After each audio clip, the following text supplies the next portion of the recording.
Group theory character டேபிளில் நீங்கள் வந்துட்டு அதில் +1 -1 அப்படிங்கிற அந்த கேரக்டர் வேல்யூ இருக்கும். அந்த +1 -1 வேல்யூ எப்படி வருது அப்படிங்கிறத இந்த வீடியோவில் பார்க்க போகிறோம். அதாவது சிமெட்ரிக்னா என்ன, ஆன்டி சிமெட்ரிக்னா என்ன, அது எப்படி நம்ம வந்து +1 போடுறோம், எப்படி -1 போடுறோம், அதை பற்றி நாம் இந்த வீடியோவில் டீட்டெயில்டாக பார்க்க போகிறோம். வாங்க இப்போ நம்ம வரிசையாக பார்த்துடலாம். இப்போ தான் என்னுடைய சேனலுக்கு நீங்கள் புதுசுனா என்னுடைய சேனலை சப்ஸ்கிரைப் பண்ணிவிடுங்க. டிஆர்பி சம்மந்தமான எல்லா நியூஸும் உங்களுக்கு உடனுக்குடன் வந்து சேரும். இந்த டிஆர்பிக்கான ஆன்லைன் கிளாஸஸும் நடந்துட்டு இருக்குது, அதுலேயும் நீங்கள் ஜாயின் பண்ணிக்கிடலாம். அப்போ இந்த H2O மாலிக்யூல் நம்ம எடுத்துக்கிட்டோம். H2O மாலிக்யூலுக்கு C2V பாயிண்ட் குரூப், என்னென்ன சிமெட்ரி ஆப்ரேஷன்ஸ் இருக்கு அப்படிங்கிறத பார்ப்போம். EC2 sigma V XZ sigma V YZ. அப்போ இந்த H2O மாலிக்யூலுக்கு பார்த்தீங்கன்னா டோட்டலா இந்த டிகிரிஸ் ஆஃப் ஃப்ரீடம் இருக்கு பாருங்க, டிகிரிஸ் ஆஃப் ஃப்ரீடம். அப்போ அந்த டிகிரிஸ் ஆஃப் ஃப்ரீடம் பார்த்தீங்கன்னா டோட்டலா 9 இருக்கு. இந்த H2O மாலிக்யூலுக்கு டிகிரிஸ் ஆஃப் ஃப்ரீடம் பார்த்தீங்கன்னா டோட்டலா 9. எப்படி 9 வருது? இப்போ இதில் நமக்கு பார்த்தோம் இருக்கு பாருங்க, H2O போட்டாச்சு. அப்போ இந்த ஹெச்சுக்கு பார்த்தீங்கன்னா எக்ஸ் ஆக்சிஸ் இருக்கும் இல்லையா, ஒய் ஆக்சிஸ், அதே போல இசட் ஆக்சிஸ். அதே போல இந்த ஆக்சிஜனுக்கும் இந்த இசட், அதே போல எக்ஸ், அதே போல ஒய் இருக்கு. இப்போ இங்கேயும் பார்த்தீங்கன்னா இந்த எக்ஸ், இந்த இசட், எக்ஸ், ஒய், இது எக்ஸ், இது எக்ஸ், இது வந்து ஒய். இப்போ டோட்டலா பார்த்தீங்கன்னா எத்தனை ஆக்சிஸ் வந்து இதுல நமக்கு 9 வந்துருச்சா? ஓகே. அப்போ 9 டிகிரிஸ் ஆஃப் ஃப்ரீடம். அப்போ 9 டிகிரிஸ் ஆஃப் ஃப்ரீடம்னா என்ன? இந்த ஆக்சிஸ்ல என்ன செய்யலாம்? டிரான்ஸ்லேஷன் ஆகலாம், ரொட்டேஷன் ஆகலாம், வைப்ரேஷன் இல்லையா? அதுதான் நம்ம என்ன சொல்றோம், இந்த டிகிரிஸ் ஆஃப் ஃப்ரீடம் சொல்றோம். அப்போ இந்த H2O என்ன இருக்குது? 9 டிகிரிஸ் ஆஃப் ஃப்ரீடம் இருக்கு. அதுல நம்ம 9 டிகிரிஸ் ஆஃப் ஃப்ரீடம் எப்படி பிரிச்சுக்கிறோம்? இந்த X1 X2 X1 Y1 Z1 X2 Y2 Z2 X3 Y3 Z3 பிரிச்சுக்கிறோம். அப்ப இந்த ஸ்ட்ரக்சரை நீங்க நல்லா பார்க்கணும்.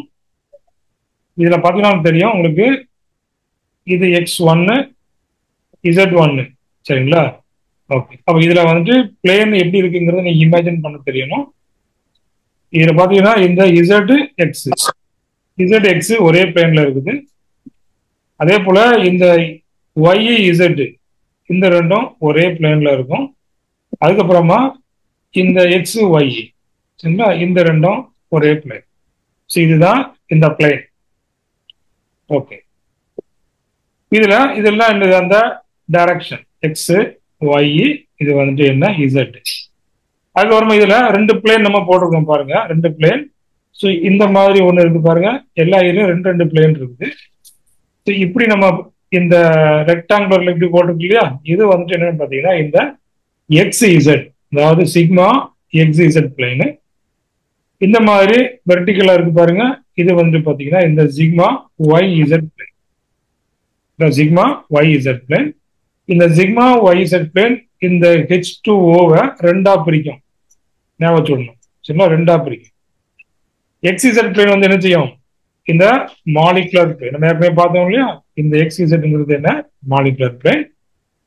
அப்போ இதே போல இந்த ஆட்டத்துக்கு பாருங்க, இத வந்து இந்த XZ, இது வந்துட்டு YZ, இங்கே அதே போல XZ, இங்கே அதே போல YZ, இது வந்து XZ, இது வந்துட்டு YZ சரிங்களா? ஓகே. இந்த மாதிரி ஒரு H2O வாட்டர் மாலிகுலுக்கு நமக்கு இப்படி இருக்கு. அப்ப 9 டிகிரிஸ் ஆஃப் ஃப்ரீடம் இதுல இருக்குது சரிங்களா? சரி, இப்போ நம்ம ஆப்ரேஷன் பண்ணும்போது என்னென்ன சேஞ்சஸ் ஆகுது அப்படிங்கிறத நம்ம பார்த்துருக்கோம். பாத்தீங்கன்னா மொத்தம் நமக்கு இதுல எவ்வளவு வந்துருச்சு? 9 டிகிரிஸ் ஆஃப் ஃப்ரீடம் சொல்லி பார்த்தோம். அப்ப நாம ஒரு ஆப்ரேஷன் இந்த மேட்ரிக்ஸ் நம்ம கொண்டு போனோம் அப்படின்னு ஆச்சுன்னா நம்ம 9 × 9 மேட்ரிக்ஸ் வரும். அப்ப இது வந்துட்டு என்ன? அப்போ இது நம்ம வந்து XYZ, இது நம்ம என்ன டைமென்ஷன் சொல்லுவோம்? XYZ என்ன டைமென்ஷன் சொல்லுவோம்? 3 dimension.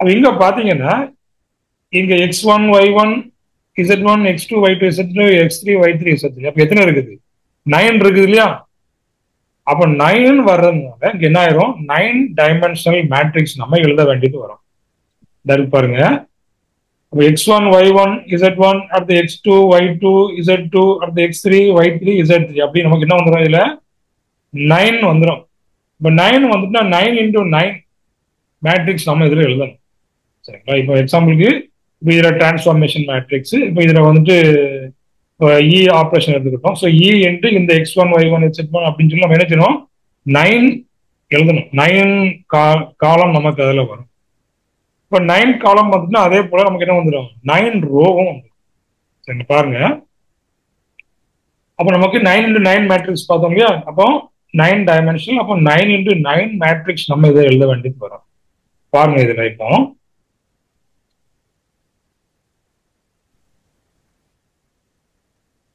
இந்த இருக்கு இல்லையா இப்போ இ இந்த இருக்குல்ல நம்ம என்ன பண்ண போறோம் இ ஆப்ரேஷன் பண்ண போறோம் அதாவது ஐடென்டிட்டி ஆப்ரேஷன் நம்ம அந்த பண்ண போறோம் ஸோ இ இன்டு x1 இ இன்டு y1 இ இன்டு z1 இ into x2 y2 z2 x3 y3 z3 சரிங்களா ஓகே அப்ப நமக்கு என்னெல்லாம் கிடைக்கும் பாருங்க அதாவது இப்ப நமக்கு இ இன்டு x1 நம்ம பண்ணிக்கிறோம் நமக்கு என்ன வந்திருக்குது ஒரு ப்ராடக்ட் வந்திருக்குது x1 dash y1 dash z1 dash x2 up to x3 z3 dash என்ன பண்ணிருக்கிறோம்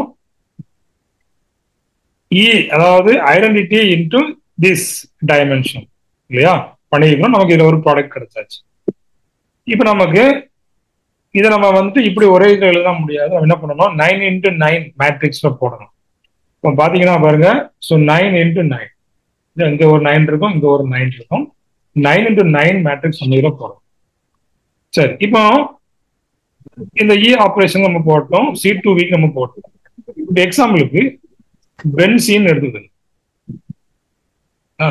பென்சீன் எடுத்துக்கிடுங்க பென்சீனுக்கு எவ்வளவு மேட்ரிக்ஸ் வரும்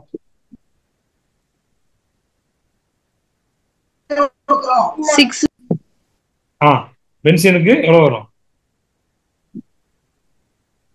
6 வரும் சார் அங்க matrix I am asking matrix 6 into 6 12 அப்போ 6 into 6 அப்ப எவ்வளவு வந்துரும் அப்போ 36 காலம் 36 ரோ நமக்கு அதுல வரும் சரிங்களா அப்ப அத்தனையும் நம்ம போட்டு நம்ம கால்குலேட் பண்றதுக்குள்ள என்ன ஆயிரும் தலை சுத்தி கீழே வந்துடும் அப்படிதானே அப்ப நமக்கு அப்படி பண்ண வேண்டாம் அப்படிங்கிறதுக்காக இது என்ன பண்றாங்க இந்த 9 டைமென்ஷன்ல 3 டைமென்ஷனுக்கு கொண்டு வர்றாங்க அவ்வளவுதான் 9 டைமென்ஷன்ல 3 டைமென்ஷனுக்கு கொண்டு வர்றாங்க இப்போ நம்ம அந்த 9 டைமென்ஷன்லயே ஒர்க்கு நம்ம பார்த்துக்கிட்டோம்னா இப்போ இது இ ஆப்ரேஷன் இ இன்ட்டு நம்ம மல்டிப்ளை பண்றோம் நமக்கு ஒரு ப்ராடக்ட் கிடைக்குது அப்போ நம்ம என்ன பண்றோம் இந்த ஃபர்ஸ்ட் ஒன் என்ன x1 மற்றதெல்லாம் ஏன் 0 போட்டிருக்கு மற்றதெல்லாம் அங்க வந்து நம்ம வந்து எடுக்க போறது கிடையாது x1 மட்டும் தான் எடுப்போம் இது என்ன ஆகும் இது y1 z1 இது x2 y2 z2 x3 y3 மற்றதெல்லாம் நம்ம 0 போட்டுக்கோம் சரிங்களா மற்றதெல்லாம் நமக்கு என்ன பண்ணோம் 0 போட்டுக்கிட்டோம் அதே போல அடுத்தடுத்த இதுக்கு நீங்க பாத்தீங்கன்னா y1 மட்டும் எடுத்திருப்போம் மற்றதுக்கு எல்லாத்துக்கும் 0 போட்டு மற்றதெல்லாம் 0 தான் x1 எடுத்திருப்போம் அடுத்தது பாத்தீங்கன்னா இது x1 இருக்கும் y1 மட்டும் தான் இல்லையா அப்போ நமக்கு இந்த ஆப்ரேஷன்ல y1 மட்டும் தான் இருக்கும் அப்ப நம்ம அதனால y1 மட்டும் தான் போட்டுக்கிறோம் அதே போல இந்த டயகோனல் மட்டும் நமக்கு நிச்சயம் இருக்கும் அப்ப எல்லாமே என்னது இந்த சிமெட்ரிக் ஆப்ரேஷன் அப்ப இந்த x1 வந்து சிமெட்ரிக் y1 வந்துட்டு சிமெட்ரிக் x1 வந்து என்னது சிமெட்ரிக் y1 வந்து என்னது சிமெட்ரிக் z1 என்னது சிமெட்ரிக் அப்படி இது எல்லாமே என்னதுதான் சிமெட்ரிக் அப்படிங்கிறதுனால என்ன போட்டோம் நம்ம எல்லாத்துக்கும் 1 1 1 1 போட்டது ஏன் சிமெட்ரிக் அதாவது இ ஆப்ரேஷன் பண்ணும்போது ஐடென்டிட்டி நம்ம பண்ணும்போது அங்க எந்த ஒரு சேஞ்சஸுமே இருக்காது இல்லையா எல்லாமே சிமெட்ரிக்கா தான் இருக்கும் அதனால என்ன போட்டோம் நம்ம இந்த டயகோனல்ல 1 1 போட்டோம் இப்போ டயகோனல் 9 இருக்குதா இப்போ 9 ஆட் பண்ணுங்க ஸோ 1 + 1 + 1 + 1 + 1 என்ன வந்துடும் நமக்கு 9 வந்துருச்சா ஓகே அப்போ இந்த இ ஆப்ரேஷனுக்கு நமக்கு என்ன வந்துருச்சு அப்போ ஐடென்டிட்டி ஆப்ரேஷனுக்கு இந்த 9 நமக்கு வந்துச்சு. இல்லை, அப்போ கேரக்டர் வேல்யூ நம்ம என்ன போட்டோம், நம்ம 9 நம்ம வந்துச்சு. இப்போ 9 எப்படி வருதுங்கிறது இப்படிதான் நமக்கு வருது. இப்போ அதே இது பாருங்க C2, இந்த இது பாருங்க C2 ஆபரேஷன். அப்ப அதே போல C2 வச்சு X1 Y1 Z1 என்ன சேஞ்சஸ் ஆகுது, அந்த எக்ஸ் ஆக்சிஸ்ல இருந்துச்சு இல்லையா, அந்த எக்ஸ் வெக்டார் ஒய் வெக்டார் அந்த எக்ஸ் உள்ளது என்ன ஆகுது அண்டர் C2 ஆபரேஷன் என்ன ஆகும் அப்படின்னு பாத்தீங்கன்னா, அப்ப அந்த ஸ்ட்ரக்சருக்கே வாங்க. இப்ப இதுல நீங்க நல்லா சொல்லணும். இப்ப நாம இந்த ஸ்ட்ரக்சர் இருக்குது, இப்போ ரொட்டேஷன் பண்ண போறோம். இந்த ரொட்டேஷன் பண்ண போறோம், C2 ரொட்டேஷன் பண்ண போறோம். C2 ரொட்டேஷன் பண்ணும்போது இந்த X1 எங்க போகும், இது சிமெட்ரிக்கா இருக்குமா அன்சிமெட்ரிக்கா இருக்குமா அப்படிங்கறத சொல்லுங்க. அன்சிமெட்ரிக்கா இருக்குங்க சார், சேஞ்ச் ஆகும் சார். எப்படி என்னவா எங்க போகும், ஆப்போசிட் டைரக்ஷன்ல போறோம். X1 வந்து X3 க்கு போகும் சார். X3ல எப்படி இருக்கும், இந்த மாதிரி இருக்கும் இல்லையா, ஆப்போசிட் டைரக்ஷன். ஆப்போசிட் டைரக்ஷன்ல இருக்கும். Very good. அப்ப பாத்தீங்கன்னா சோ இப்படி இருக்கக்கூடிய அந்த டைரக்ஷன் இது அப்படியே சுத்தி இங்க கொண்டு வரும்போது எங்க போயிடும், இந்த டைரக்ஷன்ல போயிடும். சரிங்களா? அப்போ நமக்கு இது சிமெட்ரிக்கா அன்சிமெட்ரிக்கா, அன்சிமெட்ரிக் சார். அப்ப நம்ம என்ன செய்யணும், -1 நம்ம அதுல போடுவோம். என்ன போடுவோம், அதுல -1 போடுவோம். சரிங்களா? இப்போ இதே போலதான் எல்லா இதுக்கும் நம்ம பார்க்கணும். X2 என்ன ஆகும், அதே போல இதுல X3 என்ன ஆகும் அப்படிங்கிறது. அதே போல இப்ப நம்ம இது பார்த்துட்டோம், எக்ஸ் நம்ம பார்த்துட்டோம். இப்ப அதே இந்த இதே C2 ரொட்டேஷன்ல இந்த Z என்ன ஆகும்னு பாருங்க.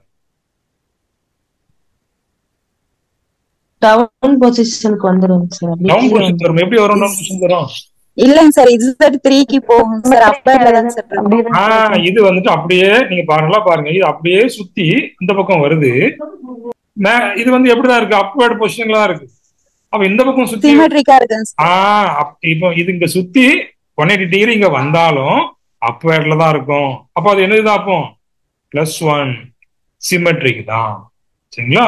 ஓகே. சோ இப்படிதான் நீங்க பார்க்கணும். இப்படிதான் நீங்க என்ன செய்யணும், ஒவ்வொரு ஆக்சிஸ்க்கும் பார்க்கணும். இப்ப நீங்க அது போலாம் நம்ம. சரி, இப்ப இதுல பாருங்க. ஓகே, இப்ப நம்ம ஃபர்ஸ்ட் நம்ம என்ன, இப்போ வந்து C2 × X1. அப்ப அங்க என்ன இருக்குது, அப்போ இதுல வந்து எது மட்டும் சேஞ்ச் ஆயிருக்குது, அப்ப இந்த X3 என்னவா மாறிடுச்சு, அப்போ -1 மாறிடுச்சு இல்லையா. X3ல என்ன ஆச்சு, நமக்கு -1 மாறிடுச்சு. அப்ப அந்த X3 -X3 என்ன போடுறோம், இது நம்ம -1 போடுறோம். அதாவது X1 எங்க போயிருச்சு, அப்போ X3க்கு போயிருச்சு. அங்க என்ன டைரக்ஷன்ல இருக்குது, ஆப்போசிட் டைரக்ஷன்ல இருக்குது. அதனால என்ன போட்டிருக்கோம், இதுல மைனஸ்ன்னு போட்டுக்கிறோம். அப்போ மைனஸ்ங்கிறது என்ன, அன்சிமெட்ரிக். அப்ப நம்ம என்ன போட்டோம், -1 போட்டோம். சரிங்களா? சரி, இப்போ இதுல அதே போல ஒய்யும் என்ன ஆகும், ஒய்யும் அப்படியே ஆப்போசிட் டைரக்ஷன்ல போகும். ஒய் எங்க போகும், ஒய் சொல்லுங்க பார்க்கலாம். ஒய் இருக்கு இல்லையா, ஒய் இங்க உள்ள ஒய் Y3 க்கு போகும் சார். Y3 ஆப்போசிட்ல வரும். இந்த பக்கம் பேக் சைடு போகும். சரிங்களா? எங்க போகும், அப்படியே பேக் சைடு. அப்ப பேக் சைடு என்ன ஆயிடுச்சு, அப்போ இங்க என்ன, இங்க எப்படி இருக்குது, இங்க ஃப்ரண்ட் சைடுல இருக்குது. நமக்கு ரொட்டேஷன் ஆகும் எங்க போகுது, பேக் சைடு. அப்ப என்ன போறோம் நம்ம, -Y3. சரிங்களா? ஓகே, இப்ப நீங்க வாங்க. அப்ப நமக்கு இந்த C2 × Y1 இப்ப என்னது, அப்போ -Y3. அப்ப இதுவும் அன்சிமெட்ரிக் தான். -1 போட்டுமா. இப்போ Z என்ன பார்த்தோம், Z சேஞ்ச் ஆகல இல்லையா, Z வந்து சேஞ்ச் ஆகல. அப்ப அது எப்படி இருக்குது, Z3 தான் இருக்கு. அதனால 1 போட்டோம். இதை போட்டோம் நம்ம 1 போட்டோம். சரிங்களா? அப்போ எதுலாம் சேஞ்ச் ஆகுதோ அதுக்கு மட்டும் நம்ம என்ன போடுவோம், இந்த அன்சிமெட்ரிக் மைனஸ் போடுவோம். சேஞ்ச் ஆகலன்னா அப்படி என்ன போட்டலாம், நம்ம இந்த 1 போட்டுடலாம். சிமெட்ரிக்னா 1 போட்டுக்கலாம். இப்ப நம்ம XYZ பார்த்துட்டோம். இப்ப அதே போல X2 C2 × X2. அப்போ அது என்ன ஆகும், x2 மட்டும் மைனஸ் y2 மைனஸ், z2 வந்து சேஞ்ச் ஆகும். இப்போ அதே போல இந்த என்ன ஆகும் x3, அப்போ x3 எங்க வந்திருக்கும், x1 வந்து 1க்கு வந்திருக்கும். அதே அப்படி பாருங்க, அப்படியே நீங்க செக் பண்ணி பாருங்க இல்லையா. இப்போ இந்த x3 எங்க வந்திருக்கும், அப்படியே ரொட்டேஷன் பண்ணும்போது இந்த பக்கம் வந்திருக்கும் இல்லையா. அப்போ இந்த பக்கம் வரும்போது எப்படி இருக்கும், இந்த இந்த சைட்ல இருக்கும், இந்த பக்கம் வரும்போது அப்போ x3. அப்போ இது என்ன டைரக்ஷன் வந்திருக்குது, -1. சரிங்களா, அப்படியே ஆப்போசிட். அப்போ x1க்கு அப்படியே ஆப்போசிட். சரி பாருங்க, இங்க இருக்கு, இந்த இருக்கு. அப்போ அதனால -x1 போட்டு, அதே போல -y1, z வந்துட்டு சேஞ்ச் ஆகாது. அதாவது z3, அதாவது இந்த C2 into z3 சேஞ்ச் ஆகாது. அப்போ அதுதான் பிரின்சிபல் ஆக்சிஸ். பிரின்சிபல் ஆக்சிஸ் நீங்க எப்படி ரொட்டேஷன் பண்ணாலும் சேஞ்ச் ஆகாது. அதனால z ஆபரேஷன்ல மட்டும் நம்ம என்ன போட்டிருப்போம், அதுல வந்துட்டு z1, அதாவது 1 நம்ம போட்டிருப்போம். சரிங்களா, ஓகே. இப்போ நாம என்ன பண்ண போறோம், இந்த டயகோனல் எல்லாத்தையும் ஆட் பண்ண போறோம். டயகோனல் எல்லாத்தையும் ஆட் பண்ண போறோம். ஆட் பண்ணி சொல்லுங்க பார்க்கலாம். அப்போ என்ன வரும், -1 +1. சரிங்களா, -1 +1 என்ன ஆச்சு, 0 ஆயிடுச்சு. என்ன -1 இருக்குதா, -1 நம்ம போட்டாச்சு. இப்போ அடுத்தது வாங்க, சிக்மா எக்ஸ். ஸோ இங்கேயும் அதே போலதான். சரிங்களா, நம்ம இது வந்து ஒரு அண்டர்ஸ்டாண்டிங்காக நான் சொல்றேன். இதுக்கப்புறம் தான் நமக்கு என்ன மெயின் கான்செப்ட் வருது, அதாவது சிம்பிளிஃபைட். இதுதான் நமக்கு வந்துட்டு கரெக்ட் ப்ரொசீஜர். இது நம்ம என்ன பண்ணிருப்போம், நம்ம சிம்பிளிஃபை பண்ணி அடுத்து ஒரு கான்செப்ட் நம்ம போகும். சரிங்களா, சரி. இப்போ இங்க நமக்கு அதே போல நம்ம ஏற்கனவே சொன்னோம் இல்லையா. இப்போ இதுல XZ இருக்கு பாருங்க, சிக்மா XZ. அப்ப இங்க எங்கெல்லாம் y வருதோ அதுல மட்டும் நம்ம என்ன போடுவோம், மைனஸ் போடுவோம். நல்லா பாருங்க, சிக்மா XZ பிளேன் அதுதானே. அப்ப அந்த மாலிகுலர் பிளேனு. அப்ப இதுல பாத்தீங்கன்னா இந்த x1 எங்க போயிருக்கோம், x3க்கு போயிருக்கோம். அப்ப x-க்கும் z-க்கும் நம்ம வந்து +1 போட்டிருப்போம். பாருங்க, x-க்கும் z-க்கும் +1 போட்டிருப்போம். இதுல இல்லாத என்னது, இந்த y3 தான் என்ன ஆகும், அப்படியே ஆப்போசிட் டைரக்ஷன் போகும். அதையும் உங்களுக்கு நான் சொல்லி கொடுக்குறேன் பாருங்க. இதுல இல்லையா, இப்ப நமக்கு XZ பிளேன் தானே. இதுல நமக்கு மிரர் நம்ம இதுல வைக்கிறோம். XZ-ம் ஒரே பிளேன்ல இருக்குது. இங்க யார் இருக்கா, y1 இருக்கு இல்லையா. y1 எங்க போகும், எங்க ரெஃப்ளெக்ட் ஆகும், ஆப்போசிட்லி. இப்போ இது +1ன்னா இது என்ன ஆயிரும் நமக்கு, இது வந்து என்ன -1. அப்போ y மட்டும் என்ன ஆகும், அப்படியே ஆப்போசிட் சைடுக்கு போகும், -1. அதே போல y2வும் என்ன ஆகும், அப்படியே ஆப்போசிட் சைடு ரெஃப்ளெக்ட் ஆகும். y3யும் அப்படியே என்ன ஆகும், இதுதான் பிளேனு, இதுக்கு அப்படியே ஆப்போசிட் சைடு ரெஃப்ளெக்ட் ஆகும். சரி, அப்ப இது XZ பிளேனுக்கு ஓகே. இப்ப அடுத்து இது இந்த YZ பிளேனுக்கு போடுங்க பார்க்கலாம். YZ பிளேனுக்கு போடும்போது எது மட்டும் ஆப்போசிட் போகும், கரெக்டா சொல்லுங்க பார்க்கலாம். X மட்டும் ஆப்போசிட் போகும். இல்லையா, இது வந்து YZ பிளேன். அப்ப இதுல வைக்கும்போது இங்க உள்ள x1 எங்க வந்துடும், இந்த பக்கம். சரிங்களா, அதே போல இது வந்து என்ன, ZY பிளேன். இங்க உள்ள x எங்க வந்துடும், அப்ப ரெஃப்ளெக்ட் ஆகும், இங்க ரெஃப்ளெக்ட் ஆகும். இங்கேயும் அதே போலதான், இங்க உள்ள x இங்க ரெஃப்ளெக்ட் ஆகும். அப்ப இதுல x மட்டும் என்ன ஆகும், -1க்கு வரும். அதனாலதான் நம்ம என்ன சொல்றோம், இதுல என்ன ஆக்சிஸ் இல்லையோ அதுக்கு நீங்க என்ன பண்ணிடலாம், அப்படியே -1 போட்டுடலாம். இதுல x ஆக்சிஸ் இல்ல, அதுக்கு என்ன பண்ணிடலாம், நீங்க -1 போட்டுடலாம். சரிங்களா, ஓகே. இப்போ அதுல ஏன் -1 போடுறோம், என்ன வரும்போது ஏன் இதுல +1 போடுறோங்கிறது உங்களுக்கு தெரிஞ்சிருக்கும். சரிங்களா, ஓகே. இப்போ இதை E பார்த்துட்டோம், C2 பார்த்துட்டோம். இது வந்துட்டு என்ன, இந்த சிக்மா XZ ஆப்ரேஷன். அப்போ அதுல XZனா ஒய்க்கு மட்டும் மைனஸ், ஒய்க்கு மட்டும் மைனஸ், ஒய்க்கு மட்டும் மைனஸ், இதுல ஒய்க்கு மட்டும் மைனஸ். இதுல டயகனல் உள்ளதை மட்டும் ஆட் பண்ணுங்க பார்க்கலாம். ஆட் பண்ணுங்க, என்ன இருக்குது அதுல, -1 +1 கேன்சல் ஆயிரும், 1 மட்டும் இருக்குதா. ஓகே. இப்போ அதே இது அடுத்தது பாருங்க, YZ இருக்குதா. YZக்கு x மட்டும் மைனஸ். இப்ப எங்கெல்லாம் x இருக்கோ பாருங்க, மைனஸ், xக்கு மைனஸ் நம்ம போட்டோம். போட்டதா. இப்ப அந்த டயகனல் ஃபுல்லா ஆட் பண்ணுங்க. -1 +1 0, +1 -1 0. அடுத்தது இங்க ஒரு +1 இருக்குது, -1 0. அடுத்து என்ன இருக்குது, 1 2 3 போட்டாச்சா. அப்போ கேரக்டர் வந்து என்ன, 3. அப்ப இந்த சிக்மா YZக்கு என்ன வந்துருது, இதுல கேரக்டர் வேல்யூ எவ்வளவு 3 வந்துருது. சரிங்களா? அப்ப பாருங்க ஈக்கு என்ன வந்துச்சு, ஈக்கு என்ன வந்துச்சு சொல்லுங்க பார்க்கலாம். இ 9 வந்தது. 9 சார். இந்த C2க்கு எவ்வளவு வந்தது? 0 3 0 3 வந்தது இல்லையா? -3 சார். 3 -1 C2 வந்து -1. இப்ப அடுத்தது சிக்மா XZ க்கு வந்தது 1. சிக்மா YZ க்கு 3. அப்ப பாருங்க இந்த கேரக்டர் டேபிள்ல இந்த மாதிரி RR போட்டிருப்பாங்க. RR போட்டு என்ன கொடுத்திருப்பாங்க, இந்த மாதிரி 9 அடுத்து -1 1 3 கொடுத்திருப்பாங்க இல்லையா? அந்த C2V கேரக்டர் டேபிள் கீழே இந்த மாதிரி கொடுத்திருப்பாங்க. சோ இந்த 9 1 -1 1 3 இப்படிதான் வருது. சரிங்களா? அப்போ இந்த மாதிரி உள்ளதை நம்ம என்ன செய்யலாம், இன்னும் நம்ம ரெடியூஸ் பண்ணலாம். சரிங்களா? அந்த irreducible representation இருக்கு இல்லையா, அந்த irreducible representation நாம reduce பண்ண முடியும். எப்படி reduce பண்ண முடியும்? using reduction formula. reduction formula ஒன்னு பார்த்தோம் இல்லையா, அந்த ஃபார்முலா வச்சு நம்ம என்ன பண்ணிடலாம், லாஸ்ட் கிளாஸ்ல பார்த்தோம் ரிடக்ஷன் ஃபார்முலா. அதை வச்சு நம்ம என்ன பண்ணிடலாம், 1/h இந்த சம்பேஷனா அந்த g of r இந்த i of i into chi இந்த r அதை வச்சு நம்ம என்ன பண்ணிடுவோம், reduce பண்ணுவோம். சரியா? இப்ப உங்களுக்கு இது எப்படி வரும்னு தெரிஞ்சிச்சு அப்படித்தானே? பாருங்க இப்போ C2V கேரக்டர் டேபிள்ல இந்த degrees of freedom, total degrees of freedom இருக்கு இல்லையா, 3n. இப்போ 3n என்ன? So 3 into n number of atoms. இப்போ 3 into 3 அப்போ எவ்வளவு வந்துடும்? அப்போ 3 into 3 9 நமக்கு இதுல வரும். ஓகே, அப்போ 9 டிகிரிஸ் ஆஃப் ஃப்ரீடம் அதுல இருக்கும். இப்போ ஈக்கு பாத்தீங்கன்னா 9, C2க்கு -1, சிக்மாவி XZக்கு 1, சிக்மாவி YZக்கு பாத்தீங்கன்னா.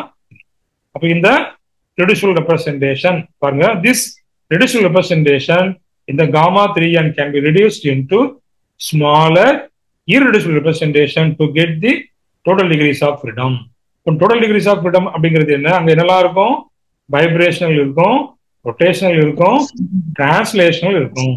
இந்த மூணும் சேர்த்து தான் நம்ம என்ன போடுவோம், இதுல இந்த 3n போடுவோம். சரிங்களா? 3n அப்படிங்கிறது என்ன? இந்த மூணும் கம்பைன் பண்ணதுதான் வைப்ரேஷனல், ரொட்டேஷனல் அண்ட் டிரான்ஸ்லேஷனல். அப்போ இது வந்துட்டு ஒரு tedious ப்ராசஸ். H2O க்கு 3 ஆட்டம்ஸ் இருந்தது. அப்போ அங்கே பார்த்தீங்கன்னா இந்த 9 into 9 மேட்ரிசஸ் இருந்தது. இப்போ சப்போஸ் நம்ம இது பென்சினுக்கு எடுத்தோம் அப்படின்னு பார்த்தீங்கன்னா அங்கே என்ன வந்துடும், 6 into 6 அந்த 36 மேட்ரிக்ஸஸ் அங்கே வந்துடும். அப்போ இந்த மாதிரி போகும்போது உங்களுக்கு வந்துட்டு ஒரு tedious-ஆன calculations இருக்கும். ஸோ அதை எல்லாத்தையும் விட்டுட்டு நம்ம சிம்பிளாக இந்த reducible representation கண்டுபிடிக்கிறதுக்கு இதில் ஒரு மெத்தட் இருக்குது. ஸோ அதுதான் இந்த மெத்தட். இதே போல தான் நம்மளுடைய ஆன்லைன் கிளாஸஸ் டெய்லி நடந்துட்டு இருக்குது. குரூப் தியரியில் உங்களுக்கு என்னென்ன டவுட் இருக்கோ எல்லாமே உங்களுக்கு இதில் கிளியர் ஆயிரும். இந்த ஆன்லைன் கிளாஸஸில் நீங்களும் ஜாயின் பண்ணிக்கிடலாம். டெஸ்ட் பேட்ச், அதே போல் லைவ் கிளாஸஸ், பிடிஎஃப் நோட்ஸ் உங்களுக்கு வாட்ஸ்அப்லேயே உங்களுக்கு வந்துடும். நீங்கள் அதை டவுன்லோட் பண்ணி பிடிஎஃப் இந்த பிரிண்ட் எடுத்துக்கிடலாம். அதே போல் வீடியோ கிளாஸஸும் உண்டு. சரிங்களா? அப்போ இந்த மாதிரி ஃபெசிலிட்டிஸ் எல்லாமே இந்த ஆன்லைன் கிளாஸஸில் இருக்குது. பிஜிடிஆர்பிக்கு உங்களுக்கு ரொம்பவே யூஸ்ஃபுல்லாக இருக்கும். உடனடியாக இந்த ஆன்லைன் கிளாஸஸில் ஜாயின் பண்ணிக்கிடுங்க. தேங்க்யூ. தேங்க்ஸ் ஃபார் வாட்சிங்.